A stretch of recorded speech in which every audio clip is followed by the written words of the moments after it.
Olá pessoal, nesta aula nós iremos estudar o sistema cardiovascular, também conhecido como o sistema circulatório humano. Esse sistema que é responsável pela circulação do sangue, de modo a transportar os nutrientes e o oxigênio por todo o corpo. O conhecimento sobre a circulação humana é fruto do trabalho de muitos pesquisadores e dentre esses pesquisadores podemos citar o médico inglês William Harvey. Harvey realizou um experimento como este mostrado aí na imagem, no qual ele colocou um torniquete no braço de uma pessoa, o que fez certos vasos sanguíneos tornarem-se salientes e com pequenas protuberâncias globosas. Harvey ele pressionou com o dedo um vaso em um ponto próximo a uma protuberância e deslizou o dedo em direção à mão da pessoa, de modo a espremer o sangue. Com isso, ele conseguiu mostrar que o coração ele impulsionava o sangue para todo o corpo pelas artérias. Aqui eu trago para vocês dois questionamentos que nós iremos discutir ao longo de nossa aula. São eles: qual o caminho percorrido pelo sangue no nosso corpo? E o que acontece com esse sangue ao longo desse caminho? A resposta dessas e de outras questões nós iremos obter ao longo da nossa aula. O sistema cardiovascular é formado pelo coração, pelos vasos sanguíneos e também pelo sangue. A circulação do sangue ela se divide em dois tipos, que é a circulação pulmonar, também conhecida como pequena circulação, e a circulação sistêmica, também conhecida como grande circulação. Na circulação do sangue, as artérias elas levam o sangue do coração a outras partes do corpo. Os capilares são vasos microscópicos por onde o sangue também circula. Já as veias, elas trazem o sangue das outras partes do corpo para o coração. Aqui observando a imagem, nós podemos ver como ocorre o trajeto do sangue pelo corpo. Essa parte aqui destacada mostra o sangue rico em gás carbônico. Esse sangue que é levado do corpo para o coração através das veias, ele chega ao coração através de uma cavidade que nós chamamos de átrio, o átrio direito. E aí do átrio direito esse sangue passa para o ventrículo direito, que é uma outra cavidade do coração. Do ventrículo o sangue é levado aos pulmões, onde vai receber oxigênio. Uma vez que o sangue recebeu o gás oxigênio e eliminou dele o gás carbônico, esse sangue rico em gás oxigênio ele volta para o coração e entra na cavidade esquerda do coração, que é o átrio esquerdo. Do átrio esquerdo, esse sangue passa para o ventrículo esquerdo, que é a outra cavidade, e daí ele é distribuído para o corpo. E então continua a circulação. Então, como nós podemos ver, a circulação pulmonar é aquela que ocorre entre o coração e os pulmões. Já a circulação sistêmica é aquela que ocorre entre o coração e todo o corpo. O coração ele tem o tamanho aproximado da nossa mão fechada.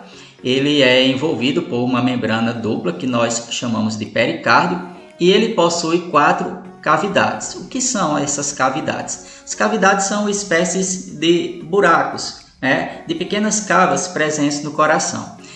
Como já dito anteriormente, essas cavidades elas são chamadas de átrios e ventrículos.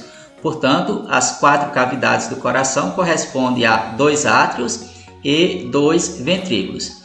Na imagem à direita aqui é possível ver essas cavidades. Aqui nós temos o átrio direito, abaixo dele o ventrículo direito, ao lado o átrio esquerdo e o ventrículo esquerdo.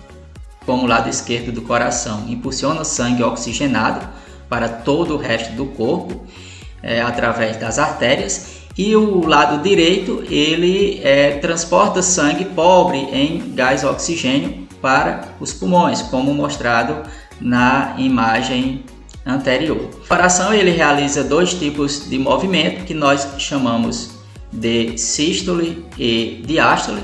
A sístole corresponde ao movimento de contração do coração e a diástole corresponde ao movimento de relaxamento do músculo cardíaco. A imagem mostra a parte mais externa do coração, como podemos ver. Na imagem ao lado nós vemos toda essa estrutura do coração em corte, né? Toda a estrutura interna, mostrando aí as veias e também as artérias. E aí, como já dito para vocês, as artérias elas levam sangue do coração para os pulmões e também sangue do coração para as demais partes do corpo. Já as veias elas transportam sangue dos pulmões para o coração, bem como sangue das demais partes do corpo para o coração. Em cada átrio e em cada ventrículo do coração correspondente existem válvulas. Essas válvulas elas podem se abrir e também se fechar. Essas válvulas elas estão destacadas aí na imagem. A válvula do tronco pulmonar aqui e a válvula da aorta.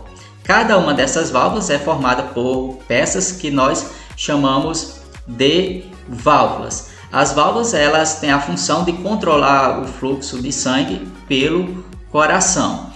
Isso faz o sangue circular sempre no mesmo sentido e impedindo que haja refluxo, ou seja, que o sangue ele pegue o caminho inverso. Existem válvulas também entre o ventrículo e a saída das artérias do coração, como nós podemos ver aqui, a válvula atrioventricular esquerda e a válvula atrioventricular direita. O ritmo do batimento cardíaco ele é determinado pelo que nós chamamos de nó sinoatrial. É o marca-passo natural do coração e também pelo sistema nervoso e pelos hormônios. Em um eletrocardiograma podemos ver a atividade elétrica do coração em formas de ondas em um gráfico. Esse exame ele permite diagnosticar vários problemas cardíacos, como arritmias, entre outros. Os vasos sanguíneos. As artérias, elas, como já dito, elas levam sangue do coração para as demais partes do corpo e se ramificam até formar os capilares, que são os vasos microscópicos. Os capilares se reúnem e formam as veias. Então aqui abaixo nós mostramos as artérias, que são os vasos que possuem maior diâmetro, são maiores do que as arteríolas. As arteríolas, gente, elas regulam a distribuição do sangue em diferentes leitos capilares por um processo que nós chamamos de vasoconstrição e vasodilatação em regiões localizadas, porque suas paredes elas contêm fibras musculares lisas dispostas circularmente, como nós estamos vendo aqui na imagem, né, da arteríola.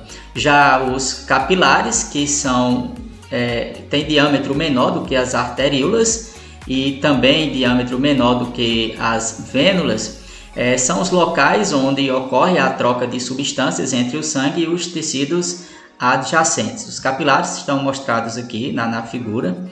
E as vênulas, que têm um diâmetro maior do que os capilares, porém menor do que as veias, são pequenos vasos sanguíneos que faz o sangue pobre em oxigênio retornar dos capilares para as veias.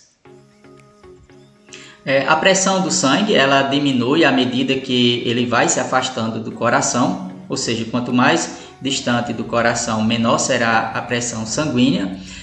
Nas veias, a pressão sanguínea ela é muito baixa e incapaz de impulsionar sozinha o sangue para voltar ao coração.